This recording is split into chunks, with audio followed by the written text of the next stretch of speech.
Your future? What a joke, my dad sneered before slamming my laptop against my head, just days before my final thesis. You don't deserve a future, you're nothing but a leech. My mom laughed along. Neither of them had the slightest idea what I was about to do next. Can you even imagine dedicating 18 months of your life, pouring every ounce of your energy, your soul, into one single project, only for it to be brutally destroyed by the very person who should have been your biggest supporter? My name is Allison. And just 2 days before my graduate thesis was due, my own father, he smashed my laptop against my skull. I remember the pain, the blinding flash, the sickening crack. Blood immediately trickled down my temple, stinging my eye. And the sound that cut through the ringing in my ears? It was my mother, laughing from the corner of the room. Laughter. As Dad stood over me, his face a mask of contorted rage, he spat, "Your future? That is a joke. You don't deserve a future. You're just a leech." I never, ever imagined my pursuit of education would end like this. And, trust me, it wasn't some sudden outburst. This was decades in the making. See, I grew up in Millbrook, a small industrial town where the factory whistle regulated life more reliably than any clock.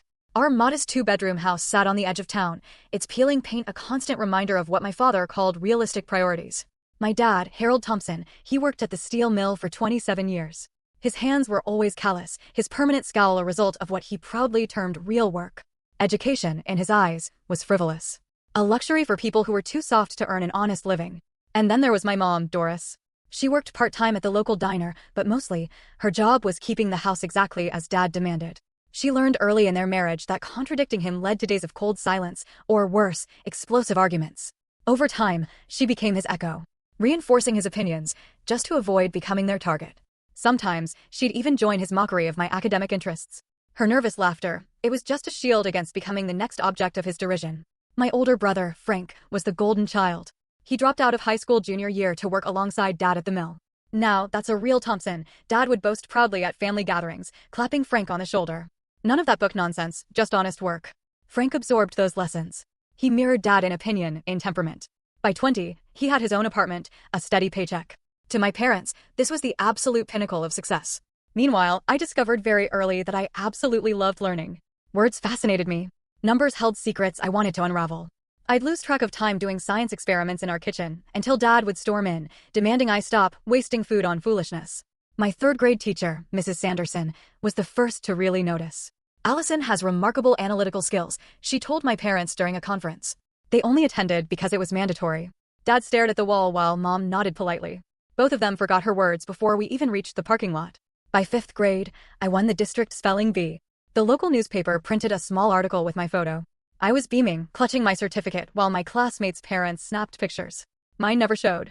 Had to work overtime, Dad claimed. I later overheard him telling Frank it was ridiculous to celebrate knowing how to spell words any normal person could just look up. In 7th grade, my science project on water quality in local streams earned state recognition.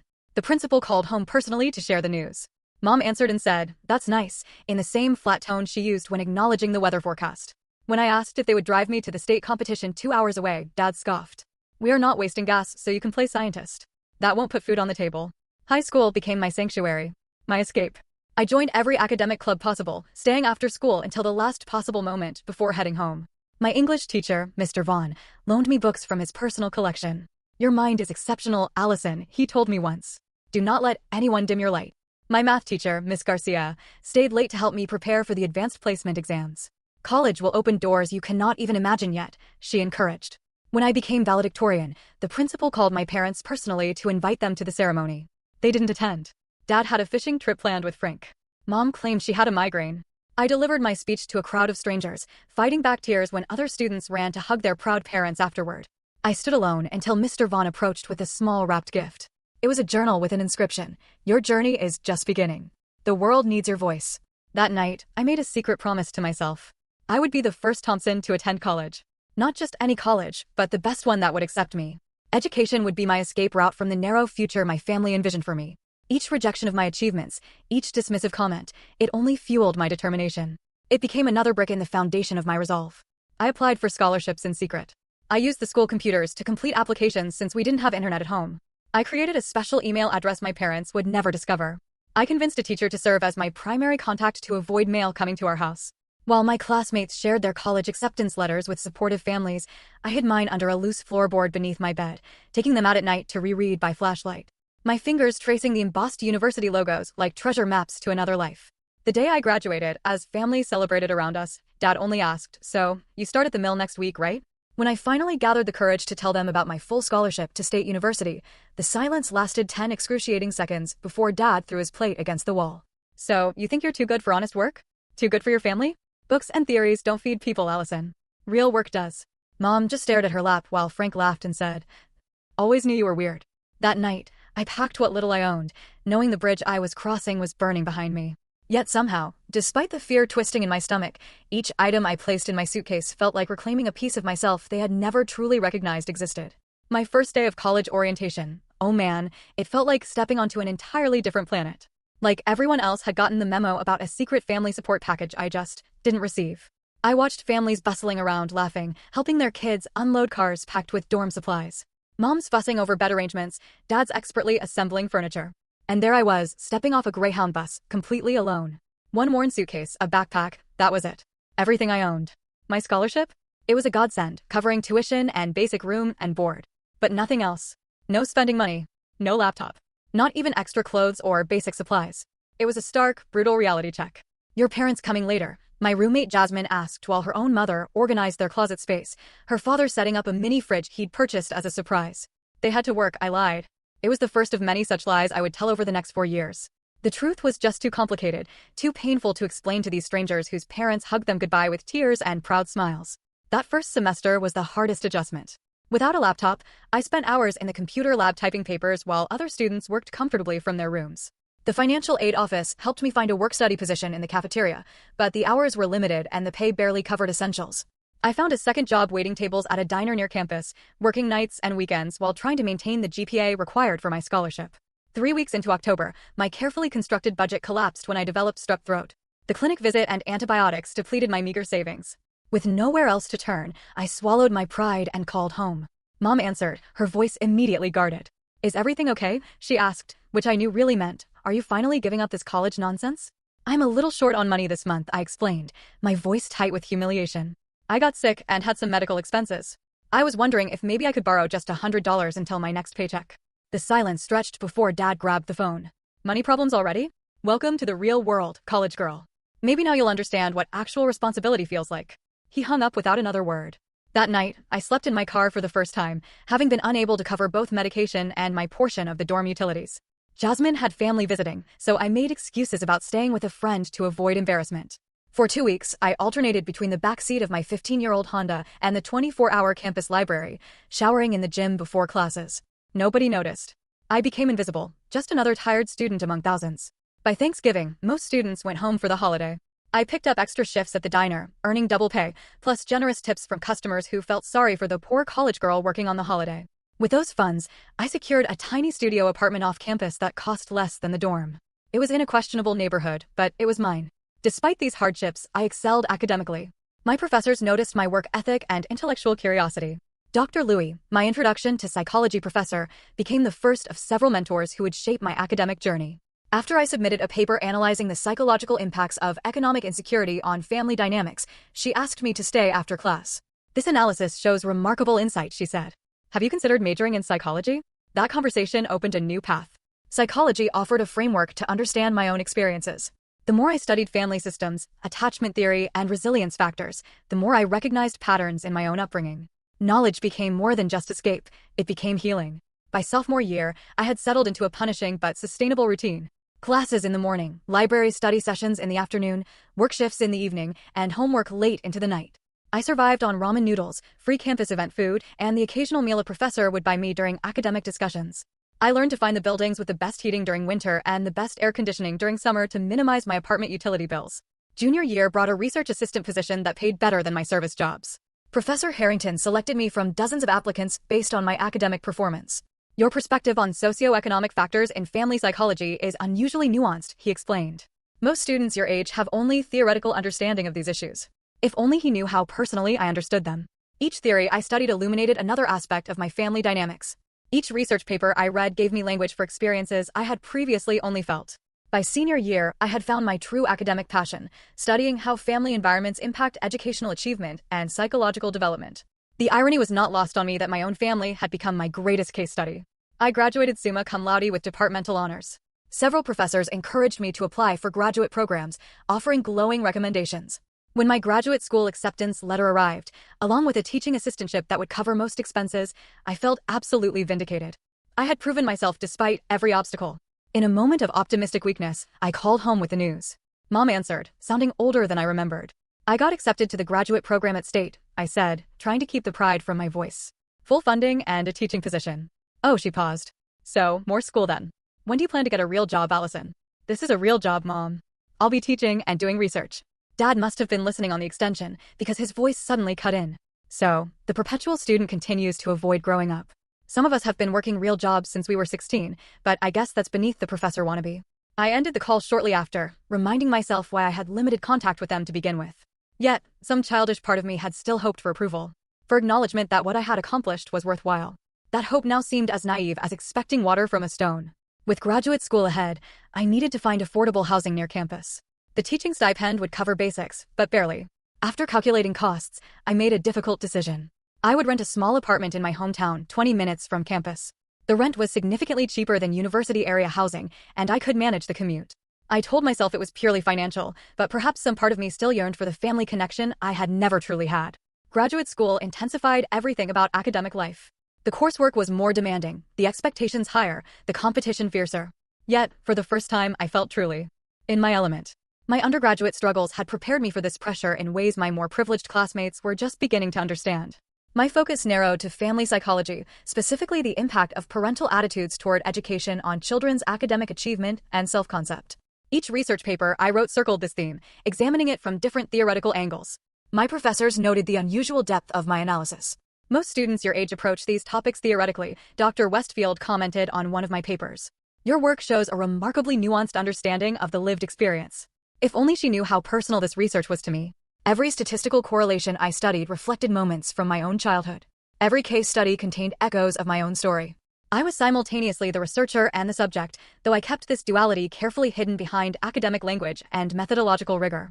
3 months into the program, my carefully balanced budget collapsed when my car needed major repairs. The teaching stipend barely covered rent, utilities, and food, with nothing left for emergencies. After exhausting all other options, I reluctantly called my parents. "I need a place to stay for just a month or two while I save for a new car," I explained, hating the vulnerability in my voice. "I can pay some rent, help with chores, and I'll be at the university most days anyway." To my surprise, they agreed with minimal argument. Dad grumbled about coming back with your tail between your legs, but Mom seemed almost pleased at the prospect of having me home. Maybe, I thought naively, time had softened their attitudes. Maybe seeing my dedication would finally earn their respect. The first week went surprisingly well. I set up a small workspace in my old bedroom, now used mainly for storage. I established a routine of leaving early for campus and returning late, minimizing our interaction time. Mom occasionally left plates of food in the refrigerator with my name on them. Dad limited his commentary to occasional muttered remarks about career students, but nothing directly confrontational. This fragile piece allowed me to focus on developing my thesis proposal. The topic had evolved naturally from my previous research: educational resilience in first-generation college students, family dynamics, and psychological coping mechanisms.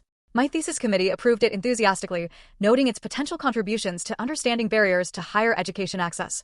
Dr. Westfield agreed to serve as my primary advisor, providing crucial guidance and support as I developed my research methodology. The initial research phase went smoothly.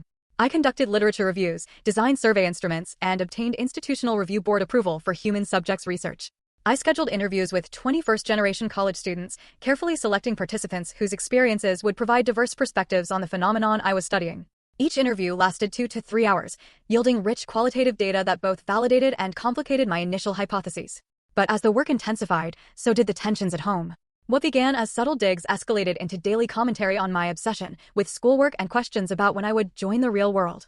Dad took particular issue with my laptop, which represented everything he despised about intellectual pursuits. "Staring at that screen all day will rot your brain," he would announce, deliberately turning on the television to maximum volume whenever I was working. "People who type for a living are just pretending to work." Mom adopted her familiar pattern of passive reinforcement. "Your father just wants what's best for you," she would say after particularly harsh comments. Maybe a nice office job would be better than all this stress. Simpler. Simpler. As if I wanted simple. As if I hadn't spent my entire life fighting to escape simple. My brother Frank began dropping by more frequently. Always when I was deep in concentration. He would barge into my room without knocking, ask pointless questions, or remind me of family obligations I had supposedly forgotten. Each interruption cost valuable time and mental energy as I struggled to regain my focus. Sleep became a luxury I could rarely afford. I began working through the nights when the house was quiet, catching a few hours of rest in the early morning before heading to campus. The physical and mental exhaustion accumulated, but my determination only grew stronger. Every obstacle they created fueled my resolve to complete this thesis, to prove once and for all that their limited vision of my worth was wrong. 6 weeks before my submission deadline, Dr. Westfield reviewed my draft and provided critical feedback that necessitated substantial revisions. Your analysis is strong, she explained, but you need to restructure your findings to more clearly address the theoretical framework. These connections are implicit in your work, but they need to be explicit. This setback coincided with technical issues that corrupted some of my backup files. I lost several days of work, forcing me to reconstruct complex statistical analyses from memory and scattered notes. The pressure mounted as the deadline approached, with seemingly insurmountable obstacles. Each day I felt the thesis slipping further from completion. The night I overheard my parents talking about me in the kitchen, that was the breaking point. I had come downstairs for coffee, desperate to stay awake for another all-night writing session. Their voices drifted from around the corner. She thinks she's so smart, with all those books and big words, Dad was saying. What good is a fancy degree if you still live with your parents at 24? Frank had his own place at 19. I worry about her, Mom replied. Not in defense, but in agreement. All this education and for what? No husband, no children, just papers nobody will ever read. Waste of time and money, Dad concluded. Should have gone to work after high school like a normal person. I retreated silently to my room, their words burning like acid in my chest. With renewed, incandescent determination, I worked 20 hours straight, fueled by coffee and rage. By the time dawn broke, I had reconstructed the lost analysis and implemented most of Dr. Westfield's suggested revisions. My thesis was 90% complete, with just 48 hours remaining until submission. That morning, Dad escalated his interference. He barged into my room every 30 minutes with trivial demands or comments. Each interruption scattered my thoughts like startled birds that took increasingly longer to return. Mom contributed by insisting I take breaks to eat meals I didn't want or help with household tasks that suddenly couldn't wait. Your thesis will still be there tomorrow, she said dismissively when I explained the deadline. Family comes first. The final 24 hours became a battle of wills. I had retreated to the dining room table, the only space with adequate room for my reference materials. Dad deliberately turned on the television in the adjacent living room, switching to a sports channel at maximum volume. When I asked him to lower it, he launched into a tirade about ungrateful children and his house, his rules. I worked through the night, completing the final revisions as sunlight began filtering through the curtains. Just formatting and one last proofread remained. The submission deadline was noon. I was exhausted, but triumphant. I knew I had overcome every obstacle they had placed in my path. The thesis was good. Not just adequate, but genuinely insightful work that made meaningful contributions to my field. For the first time in weeks, I allowed myself to feel a glimmer of pride. That was when Dad entered the dining room, coffee mug in hand, and everything changed forever. The morning of my thesis submission day dawned with a deceptive calm. Birds chirped outside my window as sunlight filtered through the cheap blinds. I had been awake for nearly 36 hours straight, sustained by black coffee and sheer determination. My eyes burned from staring at the screen, but a sense of accomplishment overshadowed the exhaustion. Just a few more hours, and 18 months of work would culminate in my thesis submission. The house was quiet as I tiptoed to the kitchen for my 5th coffee refill. The digital clock on the microwave showed 7:30 a.m., less than 5 hours until the noon deadline. I just needed to complete the final proofread, format the references according to academic standards, and prepare the submission package. Barring disaster, I would finish with time to spare. I had set up my workspace on the dining room table the previous evening after Dad commandeered the living room for a basketball game at full volume. My references and notes were spread in careful piles, each representing sections of my thesis. My laptop, an aging model I had purchased secondhand with my teaching stipend, hummed steadily as it processed the large document. The first sign of trouble came at 7:30 a.m. when Dad emerged from the bedroom. Normally, he didn't wake until after 8 on his days off. His early appearance immediately set off warning bells in my mind. He stood in the kitchen doorway, observing my work setup with narrowed eyes. Still playing student, I see, he commented, his voice carrying that familiar tone of dismissal. Normal people are heading to work right about now. I bit back the retort that formed instantly in my mind. Asterisk, just a few more hours. Don't engage. Don't give him an excuse. Asterisk, good morning, Dad, I said instead, keeping my voice neutral. I'll be done soon. My submission is due at noon. He grunted, moving to the coffee maker. Submission. Fancy word for homework. When I was your age, I was already supporting a family. The familiar comparison hung in the air. I had heard some version of this statement hundreds of times throughout my life. Today, it barely registered as I continued reviewing my methodology section. Mom appeared next, her hair still in curlers. She surveyed the dining room table with pursed lips. All these papers everywhere, she commented. We need to set the table for breakfast. I just need a few more hours, I explained, trying to keep the desperation from my voice. This is due today. It's the culmination of 2 years of work. Work. Dad scoffed from the kitchen. Typing is not work. Try carrying steel beams in 100-degree heat. That is work. Mom placed her hand on my shoulder in what might have appeared supportive to an outside observer, but I recognized the subtle pressure in her fingers. Surely you can take a short break for family breakfast. We hardly see you anymore. The irony of this statement was not lost on me. For weeks, they had complained about my presence, about my laptop, about my papers cluttering their space. Now, suddenly, family togetherness was a priority, precisely when my deadline loomed largest. I really cannot stop right now, I said firmly. The formatting is extremely precise, and I need to concentrate. Dad appeared in the doorway, coffee mug gripped tightly. Your mother asked you to clear the table for breakfast. It was not a request. The dangerous edge in his voice was one I recognized from childhood. A tone that preceded punishments and explosive anger. Still, I could not yield. Not today. Not with everything at stake. I'll eat later, I offered as compromise. You and Mom can use the kitchen counter. I just need to finish this. His face darkened. Ungrateful. That is what education does. Makes kids think they're too good for family meals. Too important to follow house rules. Mom interjected with her usual peacekeeping attempt. Harold, let her finish her school project. She can join us after, but her words lacked conviction, and we all knew it. Dad slammed his mug down, coffee sloshing over the rim. Project? She's 24 years old, playing with school projects while real adults work for a living. I tried to tune out his voice, focusing intently on my screen. Asterisk, just keep working. Don't engage. Asterisk, every minute of distraction was a minute lost, and the deadline was immovable. At 9:30, Frank arrived unannounced. His visits had become suspiciously frequent during my thesis completion phase, always timed to periods of intense concentration. He burst through the front door without knocking, his booming voice shattering my focus. Family breakfast. Mom told me you were cooking, Dad, he announced, dropping his keys loudly on the counter. He peered over my shoulder at my laptop. Still writing that paper? Thought you'd be done by now. Thesis, I corrected automatically.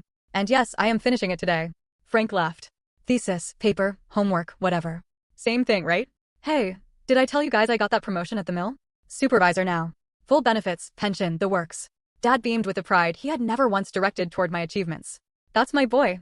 Real work, real rewards. None of this degree nonsense that never ends. The contrast was so stark, so painful, that I had to physically restrain myself from reacting. I took a deep breath and returned to my citations, determined to maintain focus despite their deliberate provocations. The next 2 hours passed in a blur of passive-aggressive comments, deliberate noises, and thinly veiled hostility. Mom repeatedly entered the dining room to dust surfaces that didn't need dusting. Dad increased the television volume every 15 minutes until it reached absurd levels. Frank engaged in loud phone conversations directly behind my chair. By 11:30, my nerves were frayed to breaking point, but triumph was within reach. The thesis was formatted correctly. Citations verified. Abstract polished. All that remained was the final save and submission through the university portal. I was actually going to make it. Despite everything. That was when the internet connection failed. I stared at the error message in disbelief. No connection available. I checked my phone. No service there either. With mounting dread, I walked to the living room where Dad sat watching television with perfect internet connectivity. The internet is out in the dining room, I said, struggling to keep my voice steady. I need to submit my thesis in the next 30 minutes. Can you check the router? He didn't look away from the screen. Internet working fine for me. But it's not working on my laptop or my phone, I explained, panic rising. Please, this is critical. I have to submit by noon. He turned slowly, his expression unreadable. Funny how these emergencies always revolve around your schoolwork. Never seem to have technical problems when it's time to help your mother with chores. The realization dawned with sickening clarity. Did you do something to the internet? A small, satisfied smile played at the corners of his mouth. My house, my internet. Maybe I put on parental controls. Maybe the dining room is a no-computer zone now. Blood rushed to my face as anger and desperation collided. 18 months of work. Countless all-nighters. The culmination of my graduate program. All jeopardized by his petty, cruel power play. I need to submit this thesis, I said, my voice shaking with the effort of restraint. This is my future, Dad. He laughed, a sound utterly devoid of humor. Your future? That is a joke. He stood up, suddenly looming over me. What future does endless schooling give you? Frank has a house, a promotion, a real life. What do you have? A stack of papers nobody will read, and student debt. Mom appeared in the doorway, drawn by the escalating voices. Instead of intervening, she stood silently, her presence tacit approval of his behavior. I need to get this submitted, I repeated, moving toward the router on the shelf. I'll reset the connection myself. His hands shot out, gripping my arm with bruising force. You don't touch anything in my house without permission. Let go of me, I said, yanking my arm away. This is insane. I just need internet access for 5 minutes to submit my work. Your work, he sneered. You mean your excuse to avoid real responsibility? Your high and mighty education that makes you think you're better than us. Decades of suppressed rage and hurt suddenly crystallized into clarity. This has never been about my education, I said. The realization breaking through like sunlight. This has always been about your insecurity. You're threatened by the fact that I chose a different path. His face contorted with fury. You ungrateful little, and that was when I committed the unforgivable sin in our household. I interrupted him. No, I am not ungrateful. I'm ambitious. I'm determined. And I am not going to let you sabotage my future because you don't understand it. I turned my back on him, heading to the dining room to collect my laptop. I would drive to campus if necessary, though the 30-minute commute would likely mean missing the deadline. Still, I had to try. I heard him following, his heavy footsteps vibrating through the floor. I reached for my laptop just as he entered the room. You think you're so much smarter than everyone, he said, his voice dangerously quiet. So much better than your family because of your precious education. I didn't respond, focused on quickly gathering my materials. Time was running out. Look at me when I'm talking to you, he demanded. When I continued packing, his hands slammed down on the table. I said, look at me. I turned, clutching my laptop to my chest like a shield. I have to go. We can talk about this later. There is nothing to talk about, he said, advancing toward me. You need to learn respect. You need to learn your place. My place is not here, I replied, the truth of it ringing clear. It never was. That was when something in his eyes changed. The final restraint snapping. Later, I would recognize it as the moment when his need to control overwhelmed everything else. In that instant, he was no longer my father, but simply a man who could not bear to be defied. Your future, he repeated, his voice eerily calm. That is a joke. His hand shot out. It moved so fast. My laptop. Time. It just stopped. I saw his fingers close around the edge of my laptop. For a bizarre, split second, I actually thought, maybe he'd just take it. Hide it. A childish punishment for my insolence, just to make me miss the deadline. I could not have imagined what came next. With a raw, brutal strength born of decades of physical labor and incandescent rage, he wrenched that laptop from my grasp. I watched in disbelieving horror as he raised it high above his head. Our eyes locked. Just for a fraction of a second. There was no hesitation in his gaze. No moment of paternal reconsideration. Just cold, deliberate fury. And then, it came down. Brutal force. The side of my head. The impact exploded through my skull like a gunshot. A blinding, searing pain bloomed instantly. The sharp corner of the device struck just above my right temple, and I felt the skin split. Warm, sticky wetness immediately started trailing down my face. The blow sent me staggering backward, my shoulders hitting the wall with a thud. My vision blurred, darkened at the edges. Through the disorientation, through the throbbing agony, I saw my laptop hit the floor. The screen separated from the keyboard with a sickening crack of plastic and electronics. 18 months of my life. Shattered. In an instant. You don't deserve a future. Dad snarled, looming over me as I slowly slid down the wall. You're just a leech. But the most shocking sound, it came next. Laughter. My mother's laughter. High-pitched, nervous, from the doorway where she stood watching. Not intervening. Not calling for help. Not showing an ounce, not 1 ounce, of maternal protection. Just laughing. As if her husband had told some slightly off-color joke, rather than just assaulted her own daughter. Harold, she finally said, still giggling inappropriately. That's enough now. Enough. Blood was trickling into my eye. My thesis. My graduate degree. My entire future. Lying in pieces on the floor. And this was simply enough. Now. Dad stood over me, his chest heaving as if he were surprised by his own actions, but I saw no remorse. Not a shred. Clean yourself up, he muttered, finally. And clean up this mess, too. He turned and walked away. My mom followed him like a shadow. And then, I heard them. In the kitchen. The casual, domestic sounds of coffee being poured. The refrigerator opening and closing. As if nothing extraordinary had happened. As if he hadn't just crossed a line that could never, ever be uncrossed. I remained on the floor for several minutes, stunned into immobility. The pain in my head pulsed with each heartbeat. When I finally touched my temple, my fingers came away red with blood. The cut was deep enough that I would likely need stitches. More immediately concerning was the nausea and dizziness that suggested a possible concussion. With trembling hands, I gathered the broken pieces of my laptop. The screen hung by a single wire from the keyboard. The case was cracked, fragments of plastic scattered across the floor. I tried pressing the power button, but there was no response. Not even a flicker of life. The machine that contained my entire academic career was dead. My thesis. The deadline. Panic shot through me, temporarily overriding the physical pain. I needed to retrieve my data somehow. There had to be a way. I stumbled to the bathroom, needing to assess the damage to my head before anything else. The mirror revealed a gash about an inch long above my right temple, still bleeding freely.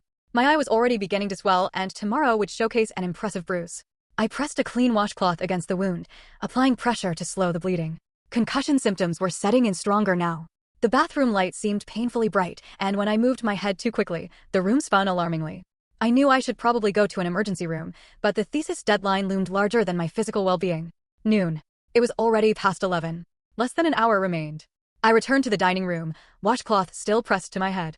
Frank had appeared at some point and was sitting at the table, scrolling through his phone with casual indifference. Dad really got you good, he remarked without looking up. Should have known better than to talk back.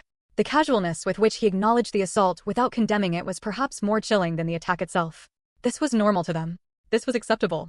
I need to get my thesis files off this laptop, I said, ignoring his comment. Do you have a computer I can use? I have to submit by noon. He laughed. Still worried about homework after Dad just knocked you into next week? Your priorities are messed up, sis. Please, I said, hating the pleading in my voice, but desperate enough to beg. This is my graduate thesis.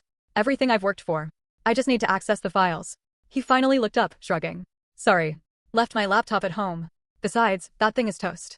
No way you're getting anything off it. I knew he was right. The damage was catastrophic. Still, I had to try. With shaking hands, I gathered the broken pieces in my bag. Blood continued seeping through the washcloth, but I had no time to deal with it properly. I needed to leave. Mom appeared in the doorway as I was preparing to go. Where do you think you're going? She asked, as if I were a teenager breaking curfew rather than an injured adult. To the hospital and then to campus, I replied, not looking at her. I couldn't bear to see the woman who had laughed while I bled. Your father is still upset, she said, her voice lowered. Maybe you should wait until he calms down. Apologize for provoking him. The absurdity of her suggestion struck me like a second blow. Apologize for what? For pursuing education? For expecting basic human respect? For having my skull split open by my own father? I am not apologizing, I said, my voice steady despite everything. And I am not staying here another minute. Don't be dramatic, Allison, she sighed. It was just a little argument that got out of hand. Family disagreements happen. This was not a disagreement, Mom. This was assault. Her face hardened. Now you're just being ridiculous. Your father would never, he just did. I gestured to my bleeding head. Look at me. Look at what he did. She glanced at my injury with clinical detachment. You probably need a few stitches. I can drive you to the urgent care after lunch. After lunch, as if we were discussing a minor inconvenience rather than a traumatic attack. As if my thesis deadline and potentially my entire academic future were not evaporating with each passing minute. I am leaving, I repeated, gathering my belongings. And I am not coming back. Dad's voice boomed from the living room. If you walk out that door, don't bother coming back. Ungrateful children don't get second chances in this house. Mom gave me a look that somehow managed to be both pleading and accusatory. See what you've started? Just apologize and this will all blow over. In that moment, I saw with perfect clarity the dynamic that had shaped my entire life. The enabler and the aggressor, working in seamless tandem to maintain a system of control through fear and manipulation. I had been trying to escape it since childhood, but some lingering hope for parental love had kept me tethered to their toxic orbit. No more. Goodbye, Mom, I said quietly, moving past her toward the door. You will regret this, she called after me. When your fancy education leaves you alone with no family, you will regret choosing books over blood. I didn't respond. There was nothing left to say. With my broken laptop clutched against my chest and blood still trickling down my face, I walked out the front door into the blinding sunlight of a future suddenly unmoored from everything I had worked toward. The dizziness hit me hard as soon as I reached my car. Concussion symptoms were intensifying, making it difficult to focus. I sat behind the wheel, trying to organize my thoughts through the pain and disorientation, the thesis deadline, the head wound, the shattered laptop. Everything was falling apart simultaneously. I checked my phone. 11:40, no time to get to campus before the noon deadline. No way to recover my files from the destroyed computer. No option to request an extension without documentation of the emergency. The culmination of my graduate work was slipping away while blood continued seeping through the washcloth pressed to my temple. For perhaps the first time in my life, I had no plan, no backup strategy, no clear path forward. I started the car anyway, pulling away from the house where I had endured 2 decades of systematic undermining and emotional abuse, culminating in this final, unforgivable act of violence. I had no destination in mind as I drove away, only the certainty that I could never return. Whatever came next, I would face it without the weight of their toxic expectations dragging me down. Blood might be thicker than water, but it was never meant to be spilled by the people who claim to love you. I drove aimlessly for 20 minutes, my thoughts scattered by pain and shock. Blood had soaked through the washcloth, and the throbbing in my head intensified with each passing minute. Eventually, I pulled into Riverside Park, an empty public space on a weekday morning. I parked under a shady oak tree and finally allowed myself to feel the full weight of what had happened. The tears came suddenly and violently. Great heaving sobs that seemed to originate from some primal place I had kept locked away for years. I cried for the little girl whose achievements were systematically dismissed. For the teenager who hid college acceptance letters like contraband. For the graduate student whose own father destroyed her work out of spite and insecurity. Most of all, I cried for the daughter who had spent a lifetime seeking approval from people fundamentally incapable of giving it. A sharp ping from my phone interrupted the breakdown. It was an email from Dr. Westfield. Allison, noon deadline approaching. Please confirm submission status. Reality crashed back with brutal force. The thesis. The deadline. My entire academic future hanging in the balance. I checked the time. 11:52, 8 minutes remained, and I was sitting in a park with a head injury and a shattered laptop. It seemed hopeless. Then something shifted inside me. A strange calm descended, replacing the panic and despair. If my family had taught me anything, it was resilience in the face of impossible odds. I had been overcoming their obstacles my entire life. This was just one more barrier, albeit the most extreme. First things first. I found a clean tissue in my glove compartment and pressed it to my still bleeding temple. Then I typed a quick reply to Dr. Westfield, emergency situation. Heading to campus now. Please advise about late submission protocol. The response came almost immediately. What kind of emergency? Are you all right? I hesitated, then decided complete honesty was the only option. Physical injury requiring medical attention. Laptop destroyed. Cannot access thesis files. Will explain in person. I started the car and headed toward campus, driving slowly to accommodate my dizziness. My phone pinged again. Dr. Westfield had replied, go to University Health Services immediately. I will meet you there. Do not worry about the thesis right now. Her concern, so different from my family's reaction, brought fresh tears to my eyes. I followed her instructions, navigating carefully to the University Health Center. By the time I arrived, blood had soaked through the tissue and was trickling down my face again. The receptionist took one look at me and immediately ushered me into an examination room. The nurse, who attended to me, a middle-aged woman named Linda with kind eyes and efficient hands, cleaned the wound while asking gentle questions about what happened. I found myself telling her the unvarnished truth. My father smashed my laptop against my head when I tried to submit my thesis, I said, the words sounding surreal even as I spoke them. Her hands stilled momentarily before resuming their work. This injury is consistent with what you're describing, she said carefully. I'm going to document everything thoroughly. The doctor will be in shortly to determine if you need stitches, and we'll need to assess you for a concussion. I have a thesis deadline, I explained, or had. It was noon. Your health comes first, Linda said firmly. Academic deadlines can be extended for medical emergencies. This absolutely qualifies. Dr. Westfield arrived while the doctor was examining me. She took one look at my injury and her professional composure cracked slightly. Oh my God, Allison, she breathed. What happened? The doctor, who had just confirmed I had a mild concussion and needed 4 stitches, looked up. Are you her professor? Dr. Westfield nodded. Thesis advisor. Your student has sustained a significant head injury, he explained. Concussion protocols need to be followed. No screens, limited cognitive strain for at least 48 hours. Of course, she agreed immediately. The deadline is completely waived. We can discuss extensions once she has recovered. While the doctor prepared to stitch my wound, Dr. Westfield pulled a chair beside the examination table. Allison, the nurse mentioned something about your laptop being used as a weapon. Can you tell me what happened? For the second time that day, I recounted the events leading to my injury. Dr. Westfield listened without interrupting, her expression growing increasingly concerned. When I finished, she took a deep breath. First, your thesis is not lost, she said. You sent me a draft 2 days ago, remember? We have that version at minimum. Relief flooded through me. In the chaos, I had completely forgotten about that email. Second, she continued, the university has protocols for situations like this. What happened to you is assault, and we need to report it. The campus police office is just next door. Would you be willing to speak with them after your medical treatment is complete? I hesitated. Filing a police report against my own father seemed like crossing a line from which there could be no return. Then again, he had already crossed an irreversible line by attacking me. Yes, I decided. I will report it. The next few hours passed in a blur of medical procedures and official statements. The doctor stitched my wound while explaining concussion care guidelines. A campus police officer took my statement, photographed my injury, and documented the remains of my shattered laptop as evidence. The Student Services Coordinator arranged emergency temporary housing in a graduate apartment complex, since returning to my parents' home was clearly not an option. Throughout it all, Dr. Westfield remained by my side, advocating on my behalf with various university departments. She helped me secure an emergency extension for my thesis submission and arranged for IT services to attempt data recovery from my damaged laptop. The graduate school dean has approved a 2-week extension given the circumstances, she informed me as we sat in the Student Services office. And the IT department believes they may be able to recover your files from the hard drive, which seems intact despite the external damage. I don't know how to thank you, I said, overwhelmed by her support. You don't need to thank me, she replied firmly. This is what academic communities are supposed to do. Support each other. What happened to you is unconscionable, and ensuring you can complete your work despite it is the bare minimum we can offer. Her words struck a profound chord. Support. Community. Concepts so foreign to my family experience that they seemed almost mythical. Yet here they were, manifesting in practical assistance when I needed it most. By late afternoon, the immediate crisis had been addressed. My wound was treated. The police report filed. Emergency housing secured. Academic accommodations arranged. The IT department had taken my laptop, promising to attempt data recovery overnight. I was instructed to rest and follow concussion protocols, which meant no reading or screen time for at least 24 hours. As Dr. Westfield walked me to my temporary housing, she asked a question that caught me off guard. Allison, is this the first time your father has been physically violent with you? Yes, I answered truthfully. The emotional abuse has been constant, but this was the first physical attack. She nodded thoughtfully. I suspected as much from your research focus. Many scholars in family psychology are drawn to the field through personal experience. Her perceptiveness was unsettling, yet validating. Is it that obvious? Only to someone familiar with the patterns, she assured me. Your insight into family dynamics has always seemed unusually nuanced for someone your age.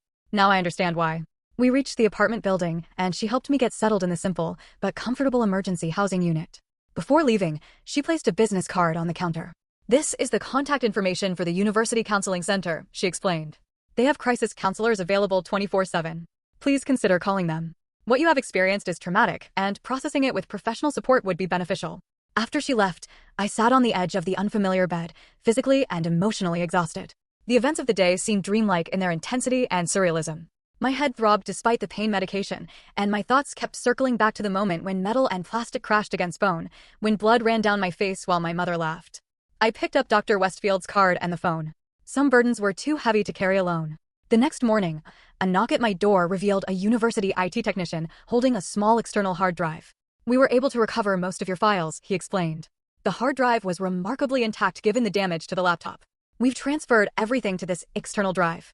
I accepted it with hands that trembled slightly from a combination of medication, exhaustion, and profound relief. Thank you. You have no idea what this means. Just doing my job, he replied with a smile. The tech department wishes you a speedy recovery. Once he left, I connected the drive to the loaner laptop provided by Student Services. There was my thesis. Intact, except for the final few edits I had made the morning of the incident. Compared to what could have been lost, this was a miracle. Despite the concussion protocols advising against screen time, I spent the next several hours completing the final formatting and revisions. My head pounded and my vision occasionally blurred, but determination overrode physical discomfort. By late afternoon, I submitted the completed thesis through the university online portal. The confirmation email arrived moments later. Thesis received. Submission recorded. Those 5 words represented victory over every obstacle my family had placed in my path. Despite their efforts to derail my education, despite the physical violence and emotional abuse, despite the destruction of my property and the injury to my person, I had succeeded. The thesis was submitted. The degree requirements would be fulfilled. The future they claimed I didn't deserve was still mine to claim. As I closed the laptop, a profound realization settled over me. The family that should have supported me had tried to destroy me instead. Yet, their very opposition had forged the resilience that allowed me to overcome the damage they inflicted. The ultimate rebellion against their negativity was not anger or retaliation, but success on my own terms. With that thought, I picked up the phone again, this time to call the university legal office about filing a restraining order. Some bridges needed to be not just crossed, but burned completely to prevent any possibility of return. My parents had made their choice. Now I was making mine.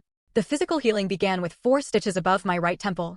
The wound closed neatly, leaving a small scar that would fade but never completely disappear. In a way, it seemed fitting, a permanent visible reminder of the moment that severed my final connection to my family of origin.